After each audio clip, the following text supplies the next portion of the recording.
2023 assembly ఎన్నికల్లో జనగామ ఎమ్మెల్యేగా పల్లా రాజేశ్వరరెడ్డి విజయం సాధించడంతో నల్గొండ, వరంగల్ ఎమ్మెల్సీ పదవికి ఆయన రాజీనామా చేశారు. దీంతో పట్టభద్రుల ఎమ్మెల్సీ ఉప ఎన్నిక అనివార్యమైంది.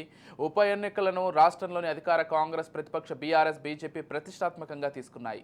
వీరితో పాటు స్వతంత్ర అభ్యర్థి అశోక్ కుమార్ ఉన్నారు. దీంతో ఉప ఎన్నిక మొత్తం ఈ నలుగురు అభ్యర్థుల మధ్య నువ్వా నేనా అన్నట్లుగా సాగనుంది. ఈ ఉప ఎన్నికలు ఈ నెల 27న సోమవారం జరగనున్నాయి. ఉదయం 7 గంటల నుంచి సాయంత్రం 4 గంటల వరకు ఈ పోలింగ్ నిర్వహించనున్నారు. ఈ ఉప ఎన్నిక ఫలితాలు జూన్ 5న వెలువడనున్నాయి.